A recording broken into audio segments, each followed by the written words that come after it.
Good morning, everyone. We're pleased to have you here with us this morning. I'm Anton Sayalan, the Chief Evangelist for Luminary Learning Solutions, and I will be the voice of the webinar this morning. We welcome you yet again to the Reset and Go webinar series, designed with the anticipation of getting everyone back on track in terms of mindset. Once again, setting the right precedence is important with this series. And this is our disclaimer. We're not here to discuss the obvious. We are not here to dissect the impact. We are here, however, to contemplate the way forward. This is the basis of the series, and we are on the last week of our 2-week webinar series, Reset and Go. Today is the 7th session, and 5 more to go in this series over the next few days. We will commence our webinar shortly, and as usual, some house rules for everyone joining in. If you wish to ask a question, please use the chat option at any point during the session. Similar questions will be clubbed together, and there will be a summary in between to aid those joining this webinar.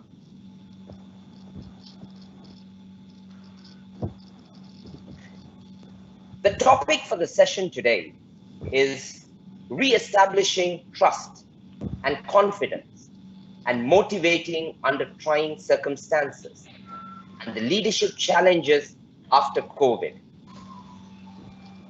Well, the rapid spread of COVID-19 has eclipsed many recent epidemics and terrorist attacks, disrupting the way of life for many and leaving the economy in disarray.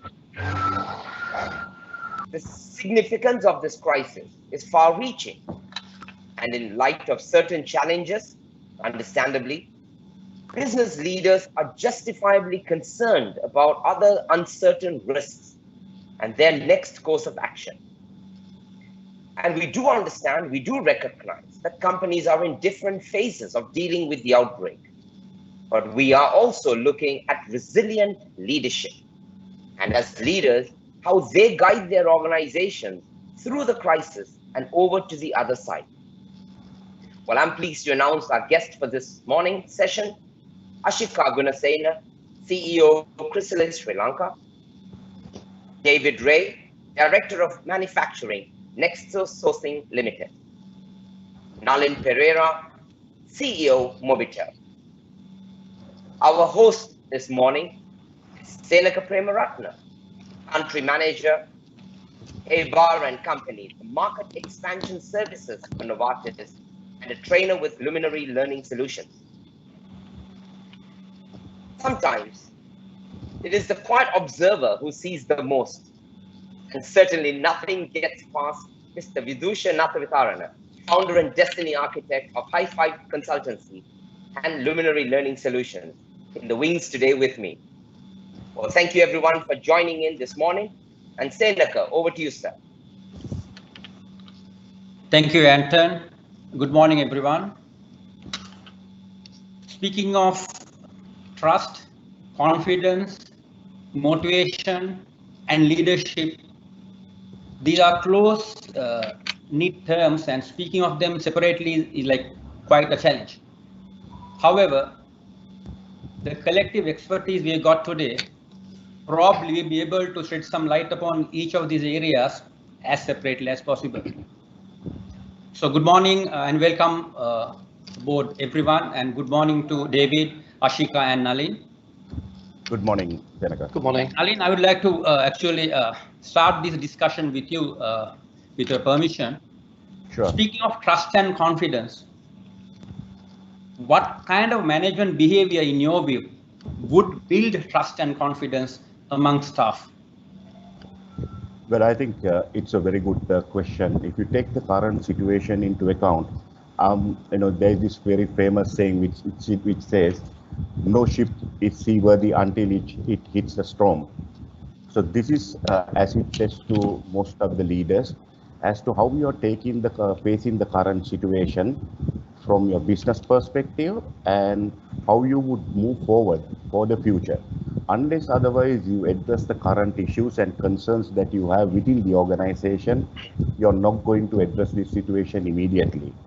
So from a management point of view, the biggest challenge that you have is to build confidence in your stakeholders, which consist of your business owners, then you're talking about your business partners, and more importantly, your customers, and then becomes your most valuable asset that you have in the organization, that is your workforce.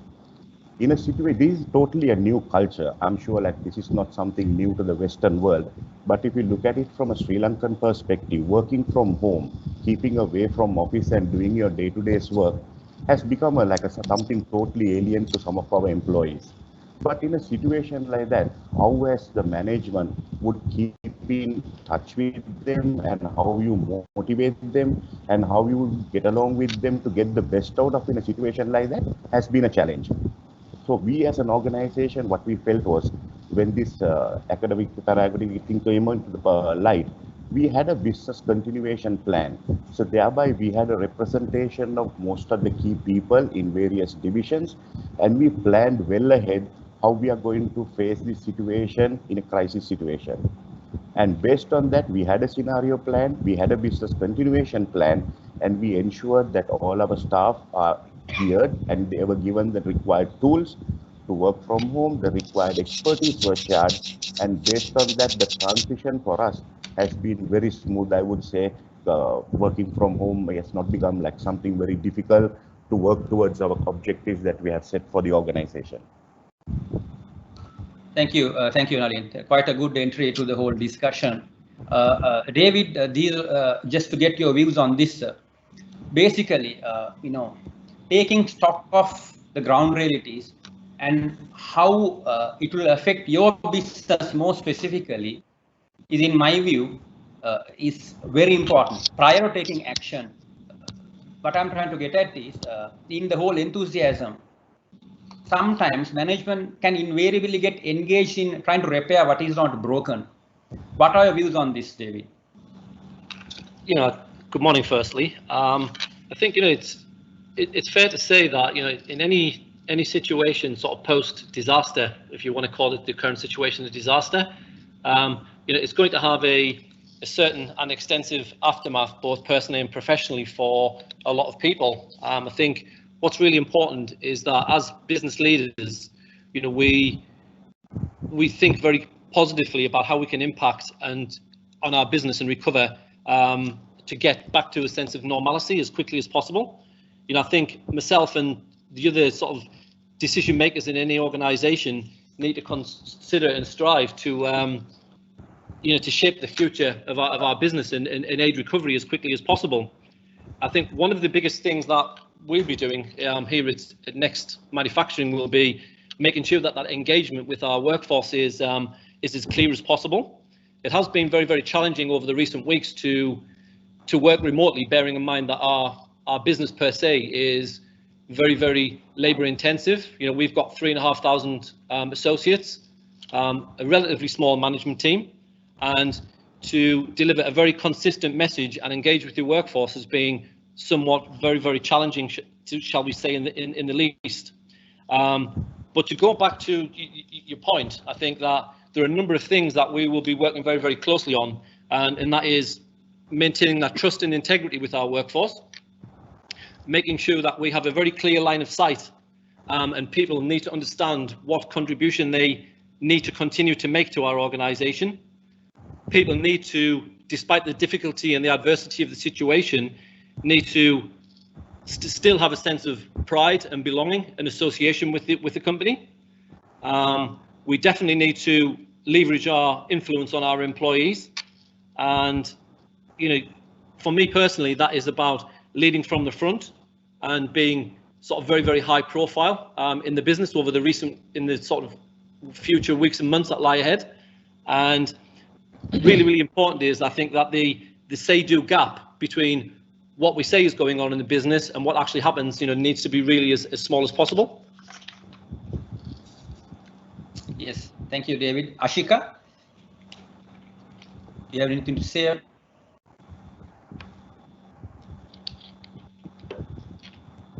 Nalin? Well, I totally agree on that situation. Like how David said, the challenge is to ensure that how we continue. Because if you really see, I come from a different category compared to that of David, because I understand the difficulties that you have in the manufacturing category, where you're talking about your delivery chain, how your supply chain has to be managed. And you can't be running your operation in a scattered environment when you're into manufacturing. But if you see, we as a category that contributes almost 62 to 63% to the GDP in this country, where we represent the service category. But I think here the challenge is more or less like, to keep the staff engagement and to ensure that how they continue to deliver the set standards in our service levels. So we have set some service standards in our service category, and how you continue to do that. But in order to do that, you need to have a lot of monitoring that takes place, lot of guidance. The management has to be online, keeping in touch with them, guiding them, and ensuring that they are empowered to ensure that whatever the promised delivery standards are met by the organization. So in that sense, the digitalization of the entire processes, how we are using the technology to drive your business objectives will play a key role, and that's going to be the huge contributor to in order to ensure that the business continuity is. Thank you, Nalin. Anyone have any other views to share? Thank you, Senaka. Just to add, I mean, we work with the most vulnerable and marginalized communities in this country. So risk management and planning for emergency is really part of what we do.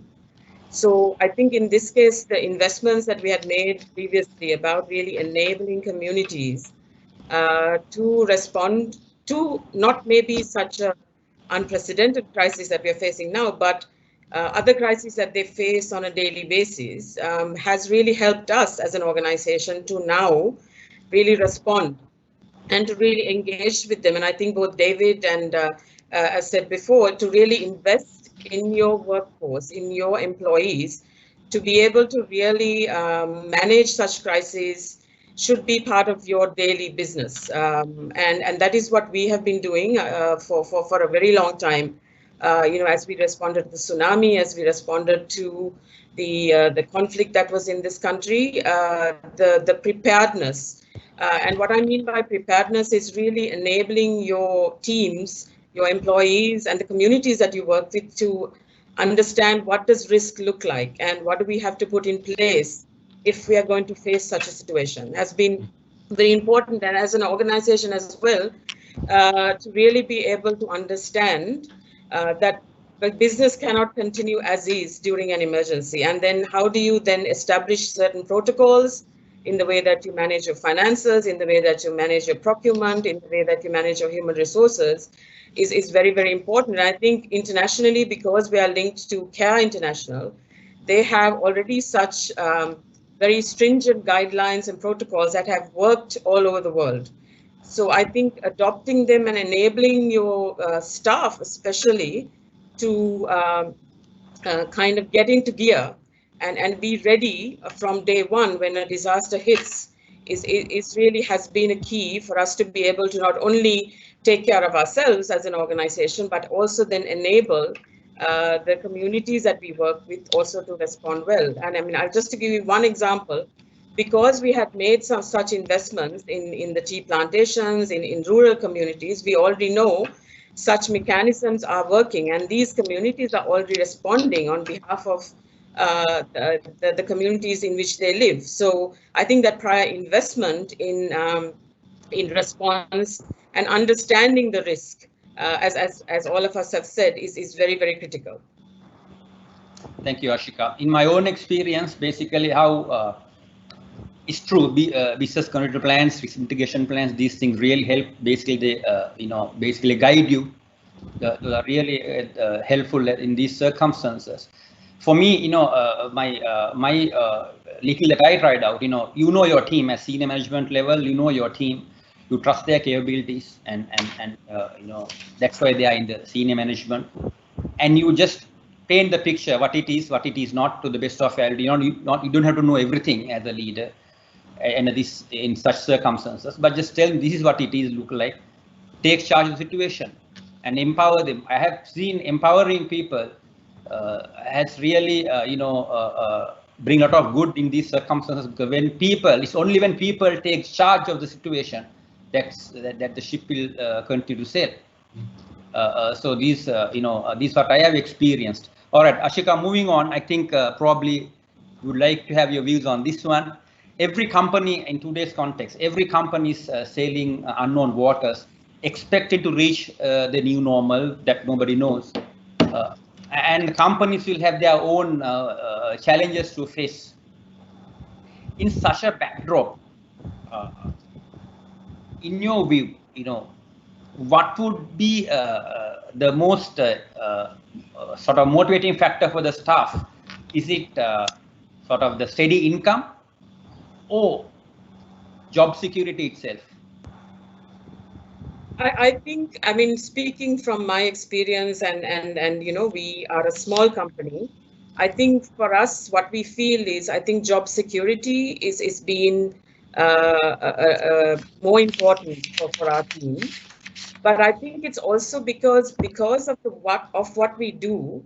I think just for people, the intention of our work, why we do what we do, has also been a very important driving factor for people, because they understand that what we do is also about really supporting others. And if we don't do what we do, it also does have more significant impacts on the communities that we work. I think the money, so to speak, is important, and I'm not saying it is not that, but based on our experience, not necessarily with this emergency, it has been, how do we continue with our work, and that's a sense of security that they have, that we can still be part of this work, we can still be part of the company, has been more of a driving factor than the actual income itself, I would say. That's a very interesting insight. Thank you, Ashika. David, anything from your end, sir? I think the job security is something that is very, very paramount in all of our minds as business leaders.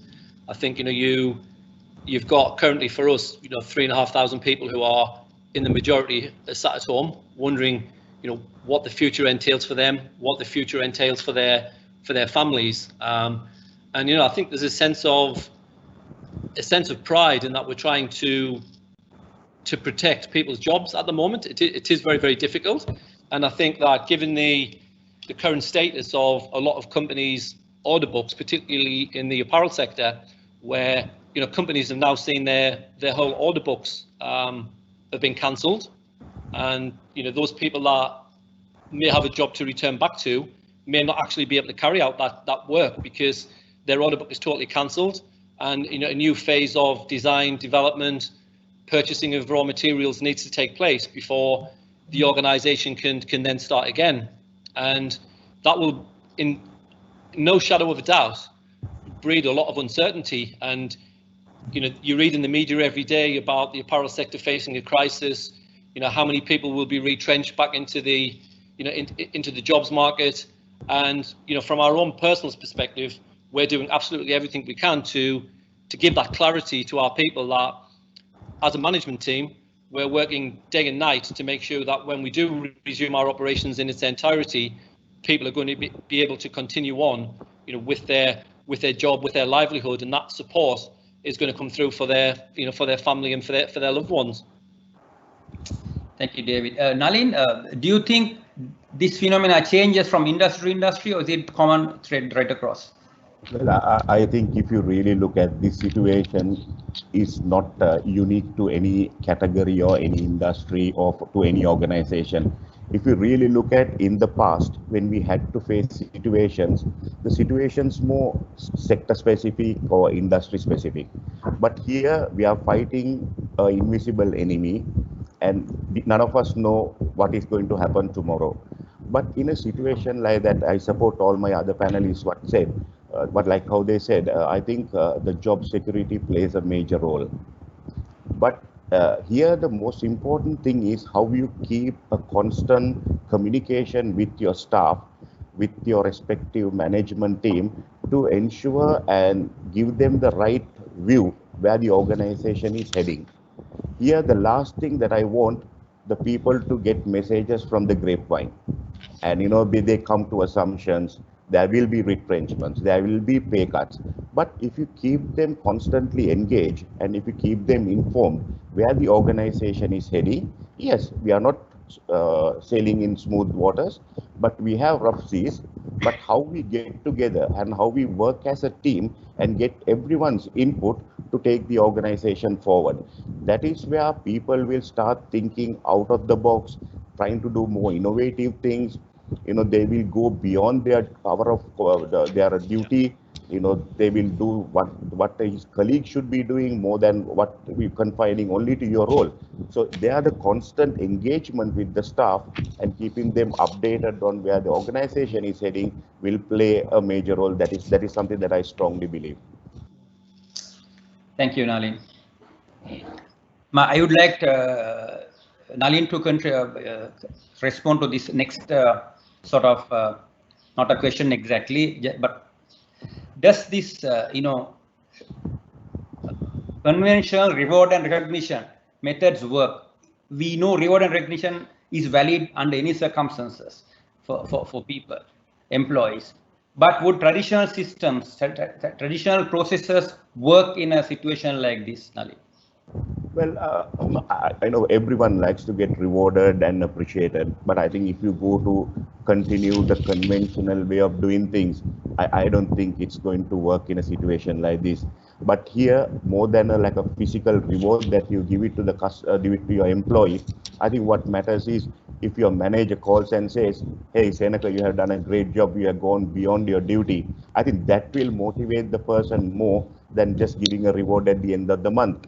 So I strongly feel in a situation like this, you need to instantly call the employee, appreciate what he had done. That kind of a thing will really drive the individual to move towards the next stage.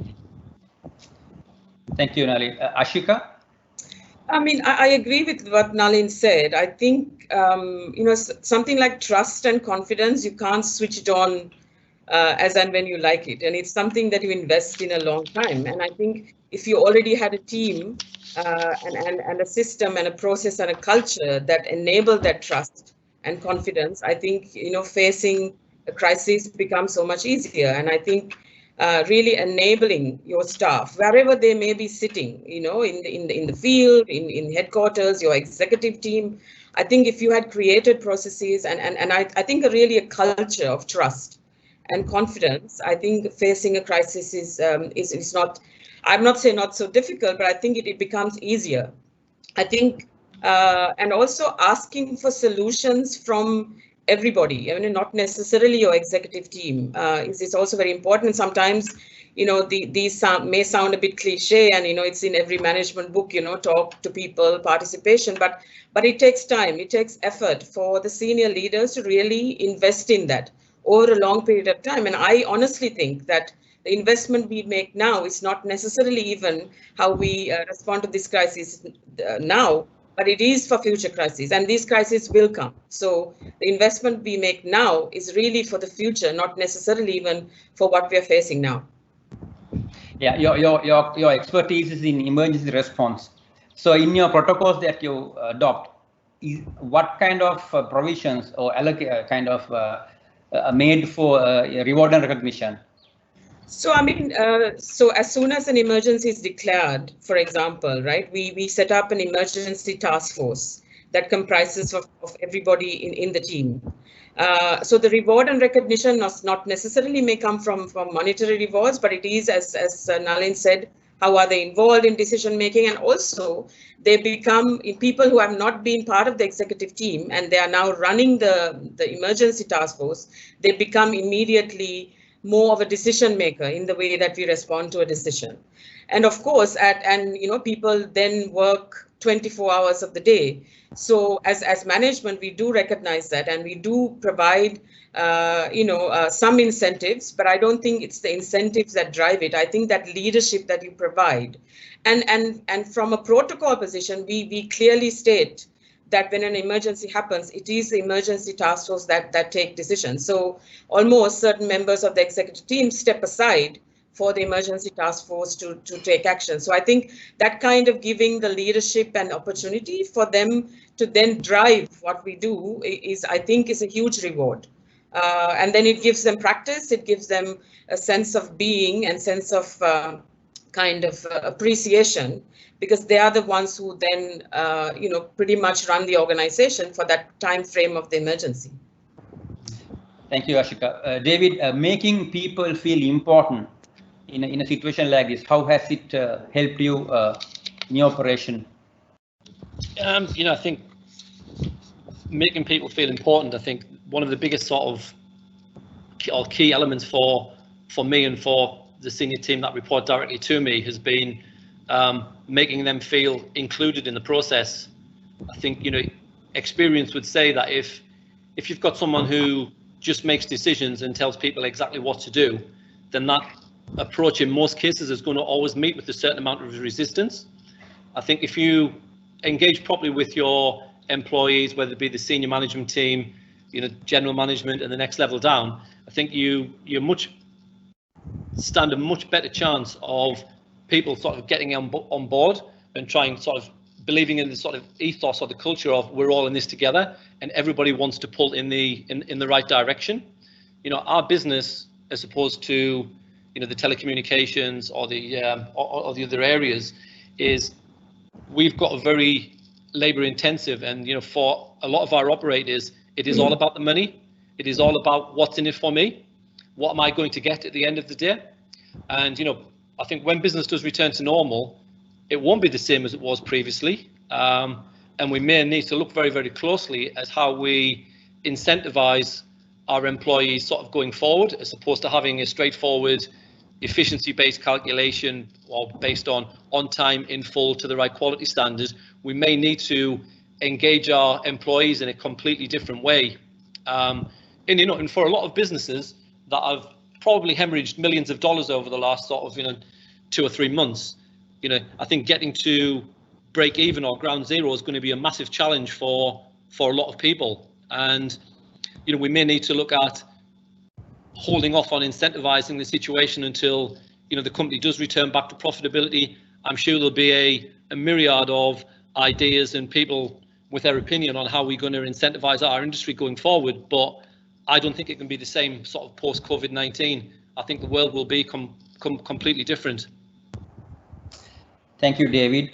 For those who are tuning in now, today our discussion point has been building trust, confidence, motivating, and leadership under trying circumstances. So we have been able to cover certain ground. We have discussed what kind of management behavior would build confidence among staff.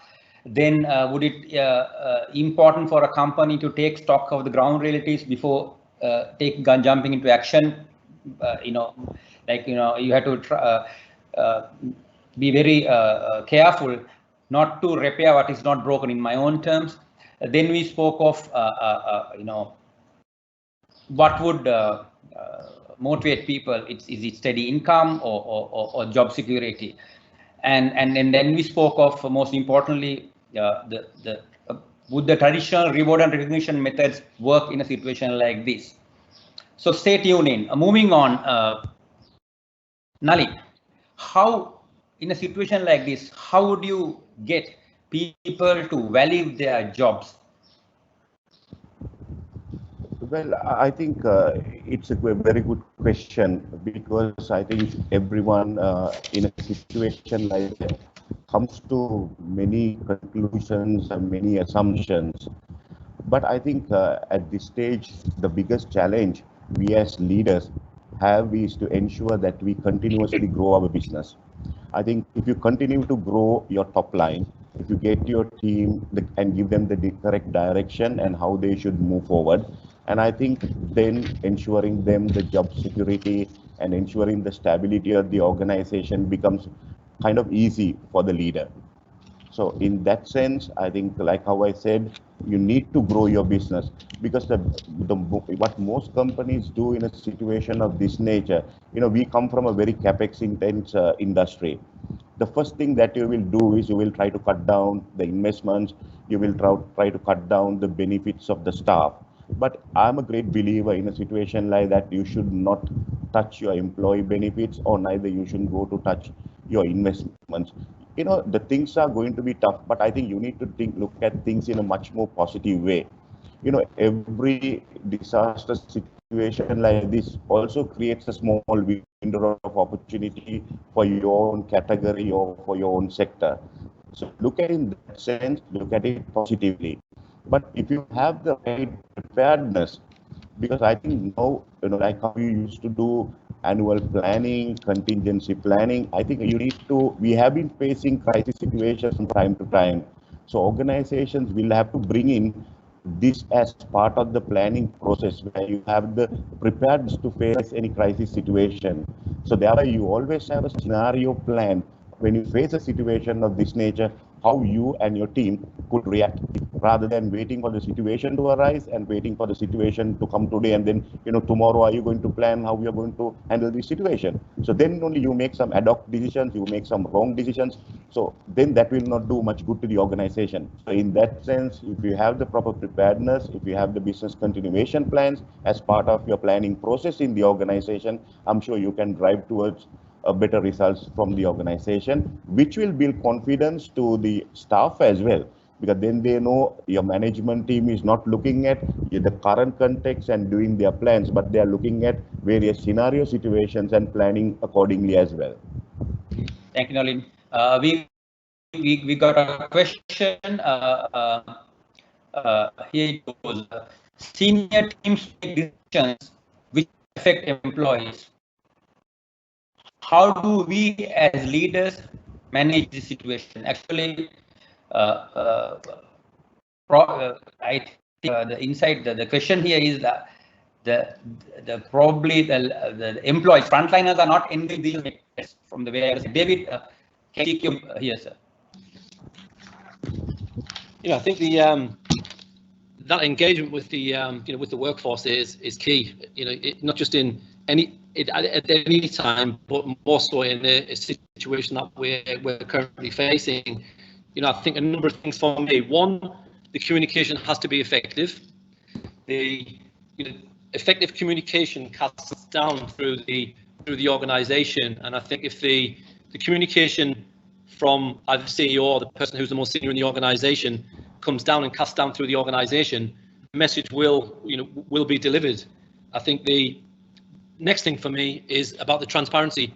As we communicate with our employees through what is a probably unprecedented and the most challenging time I can remember in the last 30 years, it'll be how transparent we are with our employees and telling them what's going on. It will not be a smooth path back to where we were previously. It will be a bit of a roller coaster.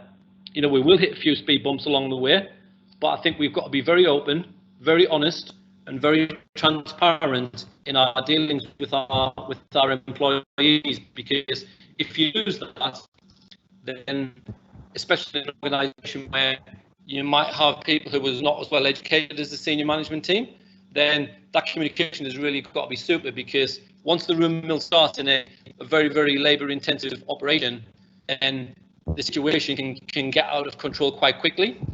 And for someone like myself, it's about management by walking around and looking for the key indicators that, are there any meetings going on? Are people talking sort of, in small groups where they may be discussing a situation that may get quite business critical quite quickly if the senior management team are not on top of the situation. And I think, again, our role is to be listening a lot of the time and sense checking the feedback that we receive from not only the senior team but people from the grassroots level. And then once we've got a range of opinions and ideas, someone has to be the final decision maker, and that person needs to be accountable. And for myself and for the other CEOs, that stops with us after we've sort of gone round and listened and digested and sort of listened to a range of information and from different sources. Someone's got to be the decision maker, and once that decision's been made, then it's our job to get everyone to find a decision. Thank you, David. Nalin, actually, Just when to you add to what empower your is- management team, they should. Yes, Nalin. Hello. Sorry, I didn't get your question. Yeah, what I was going to ask was like, when you empower your management team, senior managers, they make decisions that will affect probably the next level of people, and people, there will always be impact or decisions made in circumstances like this, for sure. Just that it's not visible to many. At all levels, there is an impact with the certain decisions made. So sometimes the affected parties will try to reach out to you because you're the leader, or the big boss, sort of. How would you manage this situation? This is a real life situation that I'm actually throwing at you. I'm sure your Yes. expertise would help. Like how I said, when we had the continuation plans, one thing that we ensured that the decision making will not only remain with the senior management team. We had to cascade, and we had to do some empowering and ensure that even a frontliner who is facing the customer, who is the lowest level as a contact center agent, were empowered to make some decisions. Which is very important. You let the employee feel that you're also part of the decision-making process. So, like even smaller decision that they can take within the guidelines that the management team has made. But in a situation like that, if each manager is going to make individual decisions, you're not going to do much good to the organization. That's where the management team collectively have to make decisions where one division of one particular employee will not get affected. That's where the management team can build confidence that whatever the decisions that you're making, we have looked right across the organization, looked at every employee's well-being.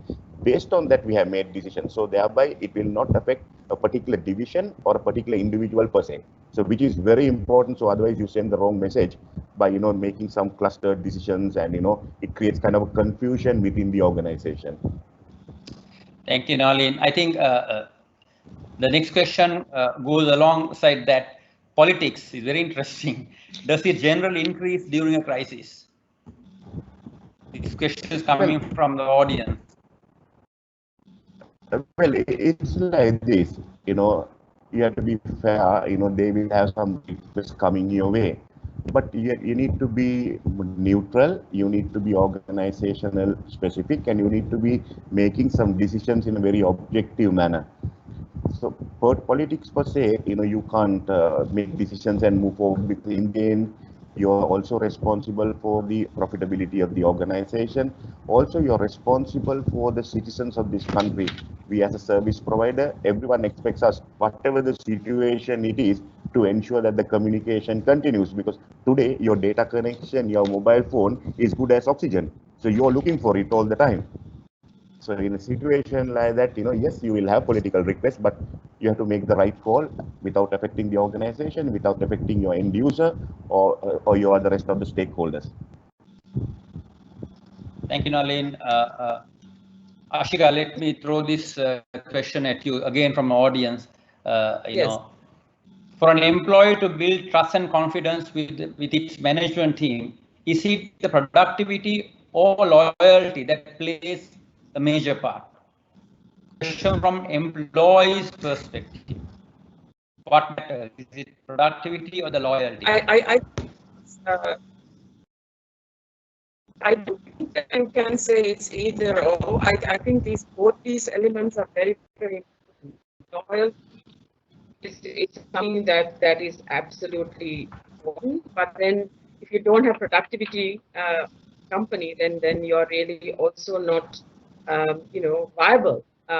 So I think both these things we have to manage. But I think if you are really putting in place processes and again, I want to emphasize this culture, which is quite vague, and none of us really understand what it means. But I think if you, as a company, really put in place systems and processes where there is communication, and as David was saying, where there's trust, and then you are very honest and open about when things are going wrong as well. I think that's when you get loyalty, but also then it enables you to kind of deal with productivity as well. So I don't think it's necessarily productivity or loyalty. I think this is something as leaders, we need to strive for both those things.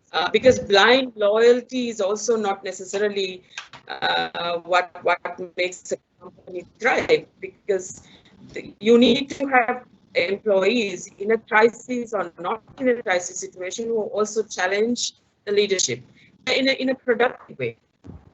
So that unless your employees and to challenge you or challenge the way that you work, I don't think you grow. I don't think you innovate. So I think it's important to really establish those value systems. And I mean, we know the small SMEs that we work with.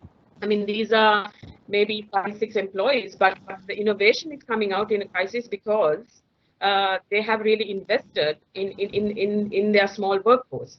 And of course, I cannot compare this to Mobitel, where you have thousands of workers, but I think there are a lot of lessons to be learned in those small establishments where we can really absolutely also replicate in the larger companies that we manage.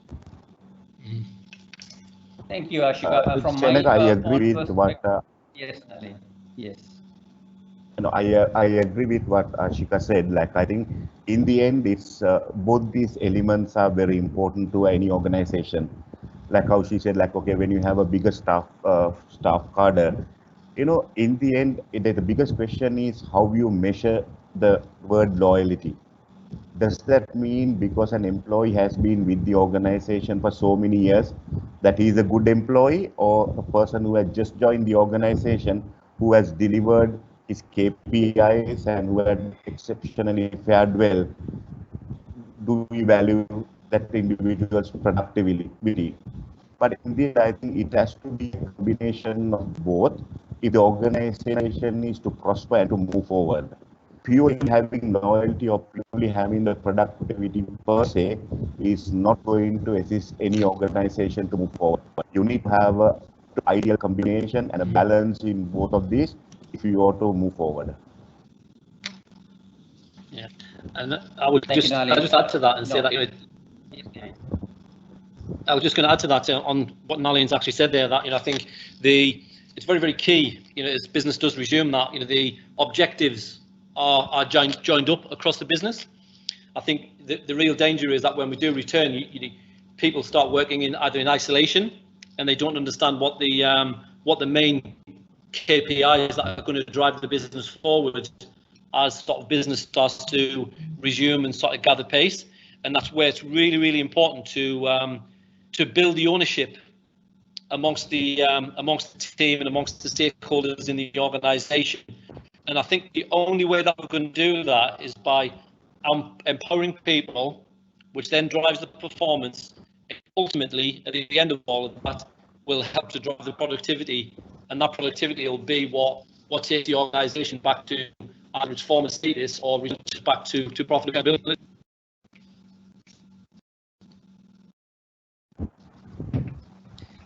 Right. Thank you, David. From my end, I think loyalty and productivity has to be there in all times, not only in crisis. Probably more productivity, more of these are needed in a crisis situation, but in a given situation, you know, you need it anyway. Probably, probably the passion and motivation to make things happen, backed by your own capability, would matter most in circumstances like this. For example, you want to do something about this and you have the ability, basically the competency. We will have a big base of skilled people. Skill is something else, competence is something else. What you do with your skill is actually probably what is most important in circumstances like this. So basically your capability and your passion and commitment to make things happen probably would build trust so much more in the eyes of the management, in my view. Right. No, I totally agree with Senaka, because if you really see, you know, this crisis situation sometimes brings the best out of people. You know, like the people try to think differently. They want to contribute something to the organization. You know, sometimes even they will go to the extent of recommending something that could be implemented by another division. You know, that is the passion, I believe. that's a passion, so they want to contribute something to the better being of the organization. Senaka, Thank you, can Naveen. I come in? Moving on, I think, yes.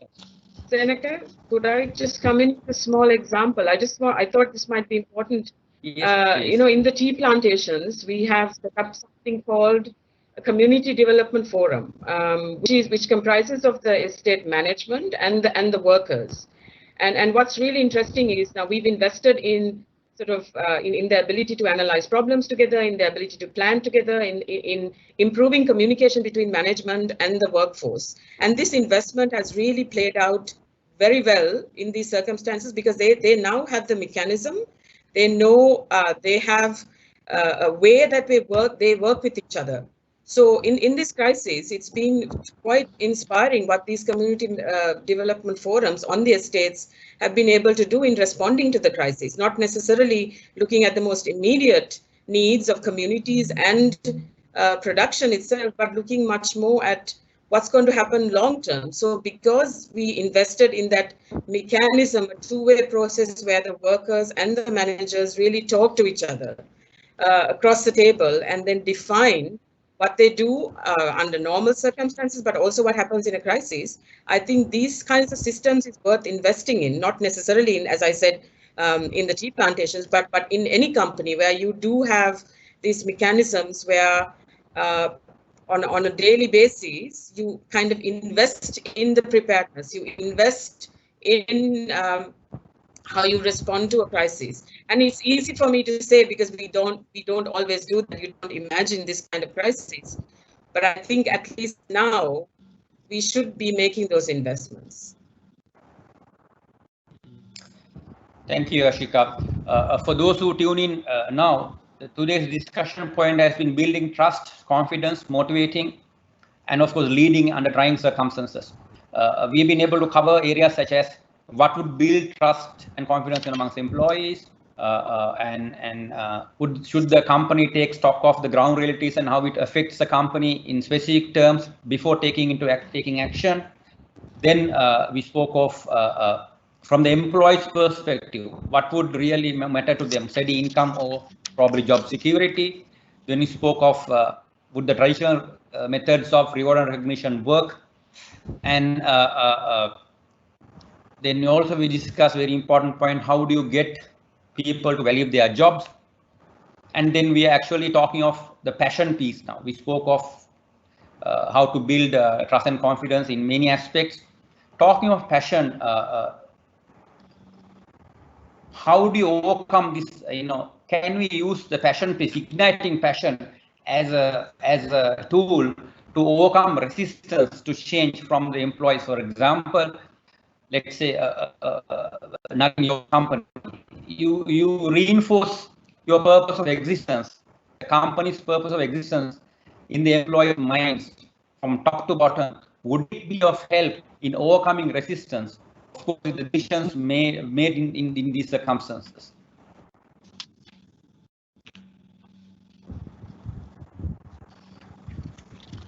Well, I think you will always have resistance when there is a transformation stage, but everything depends how you basically manage the situation.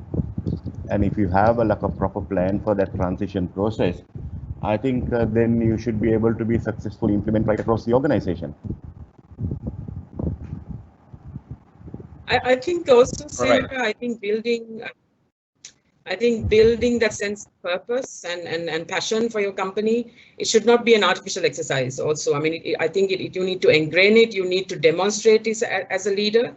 And I think also I think it's important to also bring in that angle of decision making. And then resistance to decision making is also something that gets in the way of a lot of people, a lot of companies. And again, I speak from a very small company. But I think we need to also inculcate that behavior of decisions will be made by the leaders. And sometimes the decisions are not going to be liked by everybody, but decisions will still have to be made. But you can be as transparent as possible in making those decisions. And then you need to understand that these decisions are made for the betterment of the company for now, but also for the future. So I thought that, particularly in Sri Lanka, I think that decision-making culture is something that we all struggle with, but even senior managers really struggle with that aspect of decision-making. So we need to, as I said, as leaders, kind of take that accountability for decision-making, but help the teams understand why decisions are being made. I agree with Ashika. I think just like there are some managers who want to make only popular decisions, and they leave the hard decisions to be made by the CEO. But I think that culture has to change. I totally agree with Ashika. Like, you need to make decisions, but which are right to the organization. So when you're making decisions, you can't simply look at individuals and make decisions. You have to make decisions that are favorable to the organization. Yeah. Especially in a crisis situation, especially when you're making decisions, I think you need to take a lot of background information into consideration, and what are the repercussions that it would have in the organization in the long run is also very important to take. Because today, after a post situation of this nature, everyone will want to cut down staff, cut down costs. But is that the way to move forward? You need to really think of what are the demotivating factors that you will build within the organization if you have to make some decisions of that nature. So your decision making has to be very well thought, consult, take the views of the senior management team, and then make decisions rather than making one individual's view and getting that implemented. Thank you, Nalin. David, you are going to say something. I think that sure. I think in the weeks and months that lie ahead, I think our sort of decision making or strategic thinking is going to be broken down into what decisions do we need to make to to either get the business back on track and move the business forward, and that's going to come under three key categories for me. We'll have the strategic decisions that are going to directly affect the running of the organization and how we take it forward. We'll have the day-to-day operational decisions that we need to make to keep the business on track and get the business moving again. And then, we've got to empower our managers to make the managerial decisions on a day-to-day basis that we can't make, because we won't be able to see every single thing that takes place every single minute of the day. And I think how we galvanize that support as we do go back to work and we get things moving again is going to be very, very key and very, very critical. And what's of absolutely imperative is that once a decision has been made, is then how about that decision then flows down through the organization and everybody understands the why behind the reason why the decision's been made. And the decision's not just seen as being made either by one person, it's being made in isolation, but they really understand the reason why we've made the decision, or someone's made the decision, and how can everybody rally around and buy into the decision that's being made. That's going to help us to take the organization forward. I quite agree with you, David. Thank you very much. Nalin, allow me to throw this question at you, sir. How does it feel for you to be at the top at this point of time? Do you feel lonely? Do you feel stressed? Do you think that people don't understand you, or how does it feel like? Well, I think I feel very much comfortable because I have a great team that I work with. If you really see the senior management team of Mobitel having working together for the last 15 or minimum 15 years together. So I think in that sense, I don't feel lonely at all. And I'm someone who likes pressure. And this situation really helps me to, cope up with the current demanding situations that I'm faced with. And I think this is nothing new. I have been in the industry for the last 30 odd years. And this is an industry that had gone through a lot of difficult times, I'm sure, like during the 30-year-old war. So I think situations of this nature have been very common. And we have been from time to time facing situations of this nature. But I think the challenge is how you come out good in a situation like this and how you take the organization forward. Look at positively. Thank you, Nalin. All right, let's move on. See, we've been hearing over the past few sessions, every now and then we have been echoed with the same sentiment, like the new normal is not known. So reality is like a moving target. in such circumstances, probably leading or leadership becomes a performing art. What kind of leadership styles would go with a situation like this?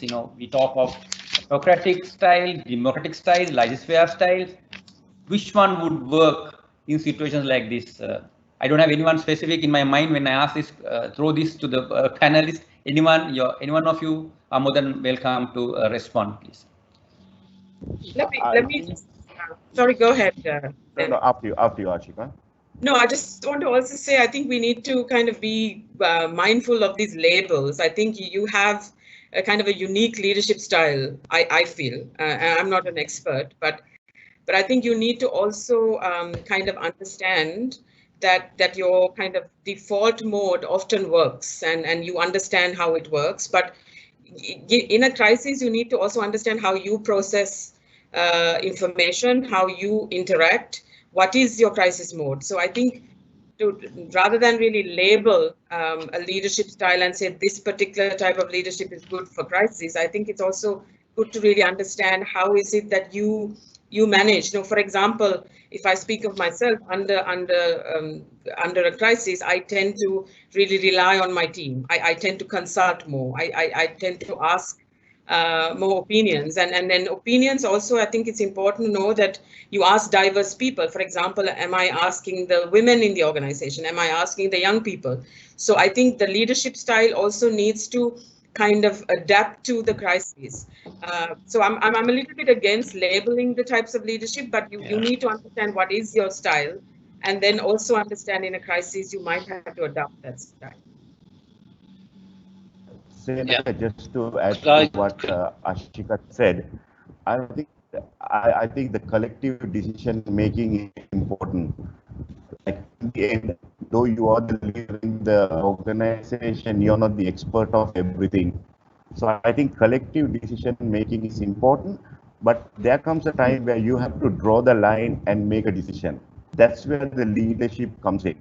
So you collectively put the problem onto the table, collectively make a discussion, but you draw the line and you make a decision and move forward. Because in a situation like this, how fast you make decisions is also very helpful to the organization. Because otherwise you're going to slow down, stagger everything that will hinder the progress of the organization.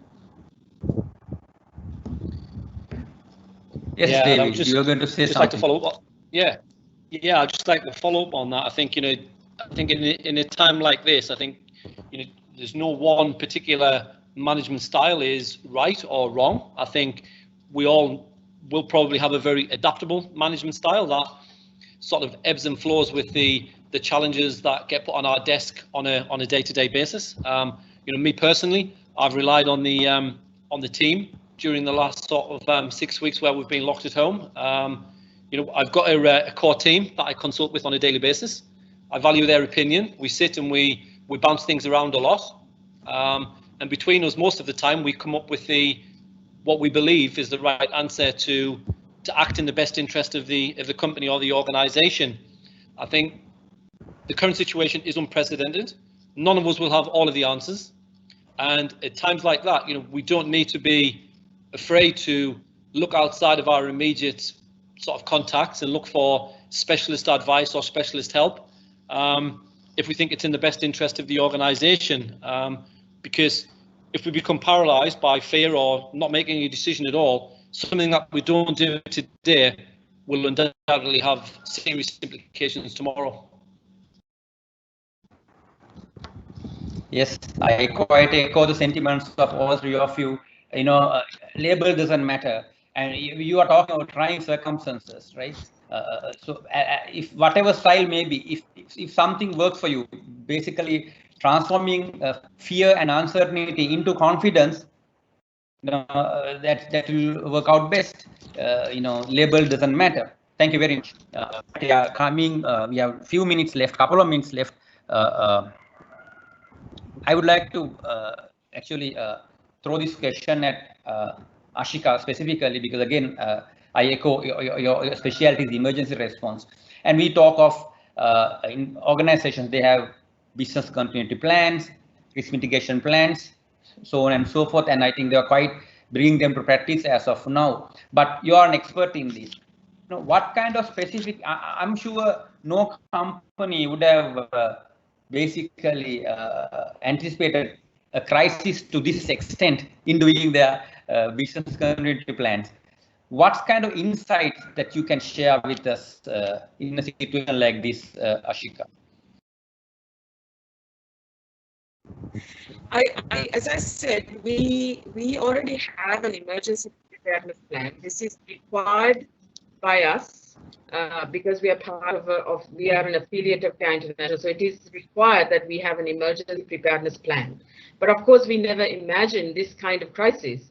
But we did plan for example, the emergence of a conflict, another tsunami, another economic crisis. So we already had certain scenarios that we had planned for, never for an emergency like this. So what I would really advise is, I think it's really worth investing in formal preparation of an emergency preparedness plan. This may not be the same as risk management or crisis management, but this emergency preparedness plan really defines different scenarios, which are the partners, which expertise do you have to work with, what kind of pre-training do you have to provide for your staff, what kind of networks do you have to establish, and also what kind of budget that you need to have as a buffer in an emergency. So because we are required to do that, we already had one. Of course, we never had in that plan something like COVID-19. But I think the key elements of an emergency preparedness plan is what we are building on now. So I think for any company, making that investment to actually go through with your teams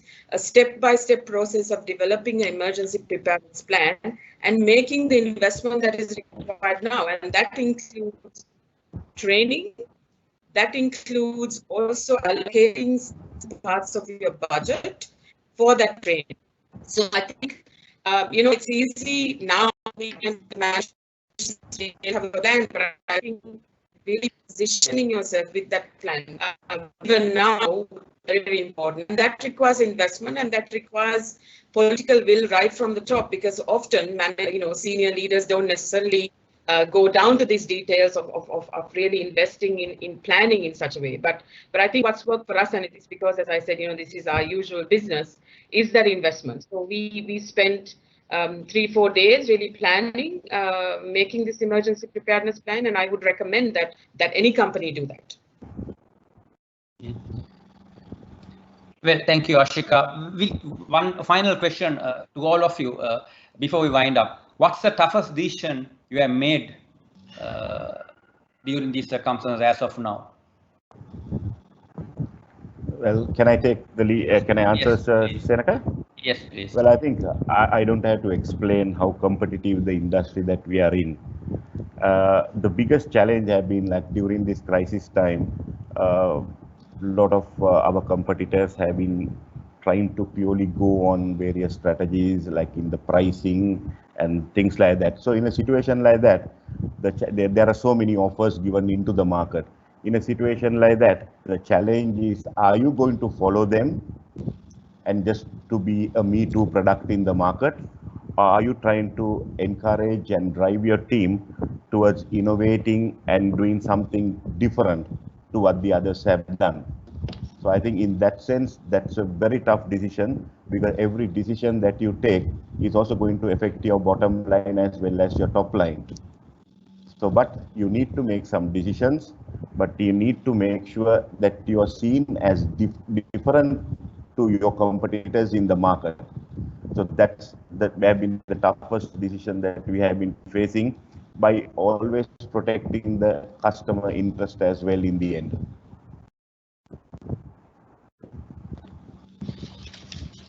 David? I think as I keep saying, the disasters can turn into sort of sustainable development opportunities for your business. I think one thing that a lot of organisations will need to be as we move forward, it'll be leaner, fitter, and more to the ever-changing circumstances. And I think that'll be one of the major challenges. Do we try and continue on as we were before, or do we make the wholesale changes that, as I say, will leave the business in a much leaner, fitter position? And my advice would be that if people think back to where they were before the COVID-19. What steps do they need to take in their own business to get back to where they were previously? What are the milestones that you need to overcome to achieve getting back to where you were? And I think the hardest thing it'll be for us all, it'll be to change in a rapidly changing environment for me. But once those decisions have been made, and they will be tough in the weeks and months that lie ahead, it'll be for me about how we get the team to rally around the vision that we've set out on for our own individual businesses. It'll be one of the key challenges for me. A really tough decision. Thank you, David.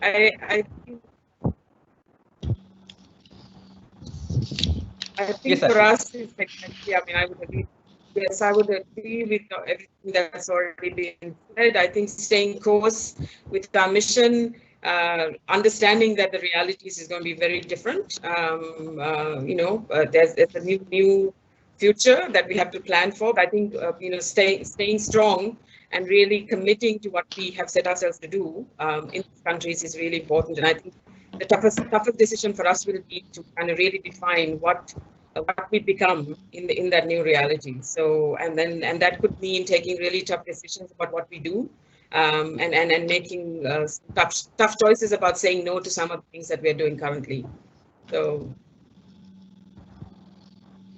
All right. Thank you, Ashika. Thank you very much.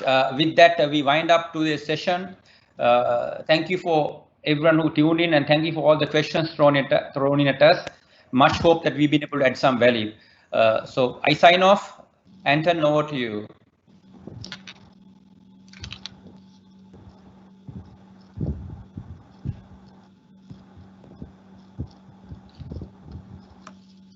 Thank you, Ashika. Thank you, David. And thank you, Nalin. Thank you so much for joining us this morning. This session's enjoyable, and hope the session was enjoyable and informative. Certainly a wealth of takeaways. Thank you, Senaka, for guiding the conversation. Well, today we observe how the leaders at the helm function. They do shoulder a great responsibility, and in navigating these uncertain times, we have seen that they indeed embody compassion as required and needed, yet take the hard decisions that need to be made side by side. Skilled at assessing urgency levels in order to quickly establish stability, we also learn that leaders bear the brunt of having to take swift decisions, to take or to own the narratives, and to take action that will define the tomorrow. One thing that we also heard was going through the 3 time frames of respond, recover, and thrive, while upholding trust, confidence, and motivation. Well, is indeed an unenviable Herculean task, but one that must be done. We hope the vantage of the upper rung perspectives this morning has indeed left you with some food for thought, ladies and gentlemen. On that note, I'd like to thank the H1 team. Thank you for being our staunch pillars of technical support.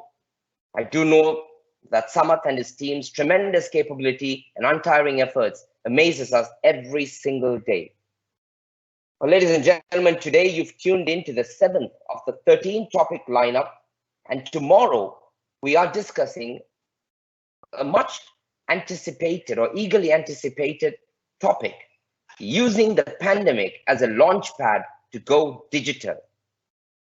And our panel for tomorrow features Dr. Rohini Srivastava, National Technology Officer for Microsoft India, Rangika Abhenayaka, Head of HR Process and System and Assistant Vice President, John Keys Holdings, Rohan Jayavira, Consultant for Digital Transformation, Technology Management, and Digital Marketing, Antara Solutions Private Limited, and Senaka Fernando, Director and General Manager, Human Resource at WNS Global Services. Remember to log in at 9 a.m. tomorrow, Wednesday, 29th of April. A quick reminder that the video footage for all our sessions are also available on our YouTube channel. Subscribe, follow, and share, and watch our social media pages for more to come. A very good morning to everyone. Enjoy the rest of the day. Stay safe, stay productive. Thank you.